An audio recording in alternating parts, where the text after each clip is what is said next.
video natin ngayon guys ay about sa pupils ko guys na si Robert. Alam niyo si Robert, doon sa previous video ko pinakita ko sa inyo yung mga pangyayari sa buhay niya. May kwento ko na sa inyo sa pamamagitan ng video nabago natin ng kaunti yung konsepto sa buhay. Medyo na-align natin siya ng konti guys. Kailangan natin ay follow up. So last week guys, 2 days lang yung pasok namin. So yung unang araw sa face to face andoon siya, yung pangalawa absent siya guys. Kaya tinext ko yung papa niya kung bakit absent si Robert. At nga sabi ng papa niya masama daw ang timpla, medyo sinumpong daw. So sabi kasi nag-request yata o humingi ng pera na 50 kasi nga mag-birthday siya ngayong araw na to, Sabado, May 6. Yes, May 6 ngayong araw na to, birthday ni Robert guys. So kaya ngayon nakapag-decide ako na surprisahin ko siya guys ng abot ng aking makakaya. Kaya kung ano na lang ang kaya kong ibigay sa kanya ngayong birthday niya, yun ibibigay ko. Paparamdam ko lang sa kanya guys kung wala mang maiabot ang magulang niya sa mga ganitong araw sa buhay niya.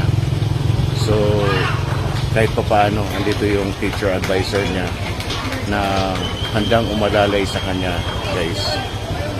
So hopefully na matapos siyang grade 5. Okay guys?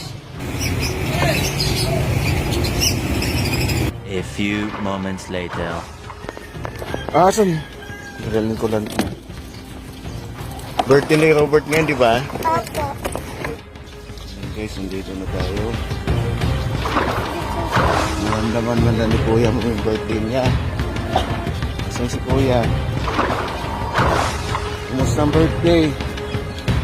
Kuya Ikay! Hello? Asa Hindi papa mo mo? kasama yan mo. Ako lang mag-isa. Malis na rin. Happy birthday! Ba't absent ka nung ano? Ano, pinapa? 2 days na nga lang ang klase natin eh. Sa'yo to. Regalo ko sa'yo. Magpagati-hatian ninyo yan ha, magkakapatid. Mabili ng ice doon boy. Para malagyan ng ano, yelo. Ano sabihin mo? Sabihin mo lang. Thank you. Nanay. Thank you po, sir. Okay. Kasi nabanggit sa akin, nakita ko rin sa birth certificate mo, ay, May 6 pala birthday ni Robert. Kaya sabi ko, maramdaman mo man lang yung birthday mo at ng mga kapatid mo. Yung birthday mo ngayon. Ilan taon na si Robert? 12 na. Nagara Robert ha. May baon ka doon, hindi nakain yung baon mo kaya binalik na lang sa tray. Mabili ko yung yelo doon para makain nyo na yun at saka ano. Magkano ba yung yelo doon? 5, oh.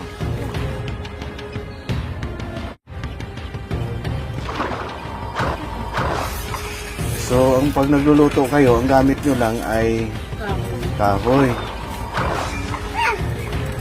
Sino yan? Sino siya? Sir? Sino siya? Sino ako? Tawag ka na, sir, oh. Uy, tawag ka na, sir. Uy, tawag ka na, sir, oh. Tawag ka na, sir. Yung pintuan daw kasi. Pintuan. Yung pintuan. Ay, ayaw pumirmi yung pinto. Ayaw pumirmi yung pinto eh. Ikaw, anong taon ka na? Anong taon? 7 years old. Anong grade na? Junior po. Huli, dapat ano na to, grade 2. Ikaw? 6, grade 1. Kinder din. Magkaklase pa kayo. Kinder, yun ang sinasabi ko, ha? Hindi magkaklase pero magka-level kayo ng ano, magka-level kayo ng grade. Yun ang sinasabi ko. Ikaw dapat grade 2 ka na. Alam mo ba, bawat taon, dapat pumapantay yung grado natin.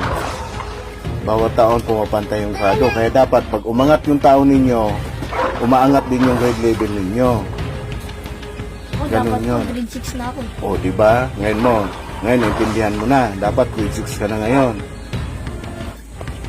Tapos, titigil ka pa. O di, grade 5 ka pa din. Grade 7 na yung mga kaklase mo. Huwag intindihin yung kahirapan, ha. Hindi yan sa pag-aaral, sa gaban. Tapos nanay, pahinga po muna sa panganganak. Kaya nga po. Para pagka nakatapos ang panganay, ikaw na yung tutulong sa mga nakakabata mong kapatid. Oo, siya na yung panganay na yun. Tapos, pag ikaw naman nakatapos, ay yung isa, yung bumili ng hilo, pag siya naman nakatapos, siya naman yung alalay sa inyo, mga bunsong kapatid. Kasi si kuya, may girlfriend na yan pagdating ng araw na yon. Magkakaroon na ng pamilya yan. Oh. Ganyan yan, cycle of life yan eh. Yung mga magulang ninyo, mawawala yan. Kami mawawala. Kayo naman yung papalit sa amin. Kayo naman yung magiging magulang. Magkakaroon kayo ng mga anak. Oh, ano bang gusto mong buhay ng mga anak ninyo? Gusto mo na tulad din sa buhay mo. Gusto mong kumain ng Jollibee, hindi ka makakain-kain. Gusto mong pumasok sa SM, hindi ka makapasok sa SM. Oh, gusto mo bang maging ganyan yung anak mo? Pagdating ng araw na pag may gusto, hindi mo maibigay. Kaya magsikap, mag-aral para pag may trabaho na, pag may sweldo na, pag ano man ang hihingi ng anak, may bigay. Ganyan na ang buhay, cycle yan. Manahin yung kahirapan, ha. Huwag mo ipamana sa mga anak mo pagdating ng panahon. Ang pinag-uusapan natin yung 20 years from now, 15 years from now. Yan ang pinag-uusapan natin ngayon. Huwag tumingin yung ano lang ang nakikita ngayon. Tama na, okay na. Hindi. Mangarap, ha. Hindi masamang mangarap. Ikaw, ate, anong taon ka nag-asawa? 17. Ba't ka hindi nakapag-aral? Ayaw mo o gusto ng magulang mo? Ayaw nila. Ayaw nila. Kasi, baka nakitaan ka na, pasaway ka nung nag-aaral ka, panay cutting classes ka.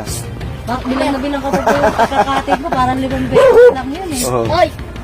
Oh, mamaya, pag umuwi ka, anong oras na, 10 oras na, ay talaga mawawalang gana magpaaral, lalo na't babae. Lalo yung panganay kong babae, yung nawala. Ayun talaga. Ilang taon yun? Ano bang 13. Parang alam ko sir, naging ano mo yun, estudyante mo yun eh. Jenny Rose. Jenny Rose. Oo, kasi meron siya sa ID dati ng mga pangalan ng mga teachers niya.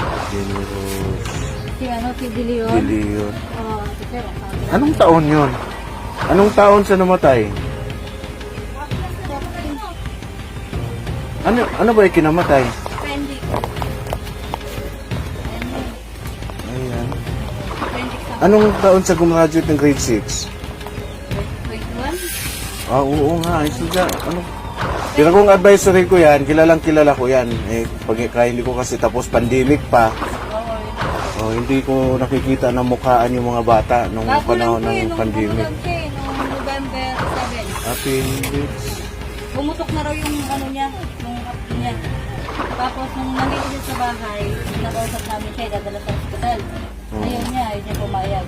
Tapos mga 9 ng gabi, nagano na kami lahat, itakbo na talaga siya. Pero naglalak na yung ano niya, yung kamay niya.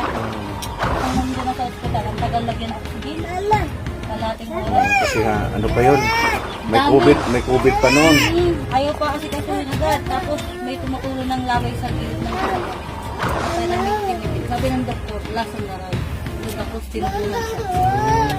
Kasi kung di siya tinubuhan, hindi niya. May tsura pa naman, no? Hindi niya Saka ano, dalagita na, 13 years old na eh, di ba? Gala yan siya eh. Ha? Gala. Ang gala. Ayun ang... Sobrang gala nito siya. Papasok sa school. Pag ano, kuha na rin. Dami lagi niyang pera.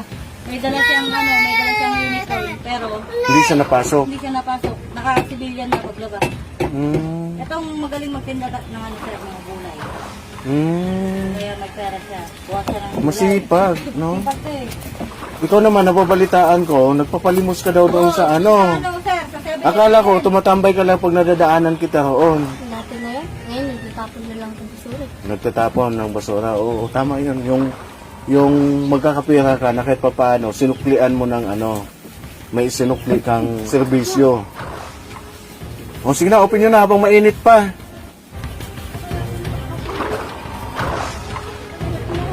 Pagdamutan nyo na yan kasi, ha? Wala rin po ako sa mismo. Huwag ano hang mabsenta kasi habang ako ang advisor mo, alalayan kita. Sala muna. Sala munang Di pizza. bali nang maglakad ka, wala kang pamasahe. Ang importante, may pang-resist ka. Huwag kang mag-alala. Basta ano, ipakita mo lang na interesado kang makatapos ng elementary. Pagdating ng grade 6 mo, lapitan mo pa rin ako kahit grade 6 ka na, ha? Huwag kang lumayo sa akin. Pag may problema ka, anuin mo, lapitan mo ako. Ayan. O, hindi nyo pa kinahatan na happy birthday ang kuya ninyo. Naglalaro sila kayo sa loob. Naku, dami nilang kalat sa loob. Grabe itong mga batang to. Anak kayo nakakasaya siya. Bak si ate, bigyan nyo. Magtatampo yun. Sino ate? Ah, yung ano, yung nawala. Lagi ko naman lamang yung pag mayroon. Oh, Lagi ba? nakakatulong pala yun, eh, no? Oo, sir, malaki ang tulong nun. Pero pa na. Sayang naman. Lang na. Wala mo naman yung tutiligan siya. Sige, pusog ako. Para sa inyo talaga yan. Tirahan niyo si papa ninyo. Meron pa rin pangalawang box dyan. 2 box yan. Sarap na. Amoy niya isa. Ikaw, anong grade ka na? Grade 4? Ano? Binalik ko siya ng grade 1. Paano po kasi hindi siya Oo. natutulan. Oh, ilang taon ka na? Oo. Oh, grade 1 ka pa rin. Pinalang ako. Pinalik lang ko ng TV. Oh. Papa, open! Huwag na maulit yung ano kasi tumatanda kayo pero yung edad ay yung tumatanda yung edad ninyo pero yung grade level ninyo nasa bata pa din. Kaya nga po. O paano? At ako'y may meeting pa. Nakakatid. Iwanan ko na kayo, ha? Sige, salamat. Salamat. Ingat po kayo. Oo. Sir, thank you, sir. Sige, happy birthday na lang kay ano. Ulit. Opo. Pumasok ka ha sa Wednesday ha.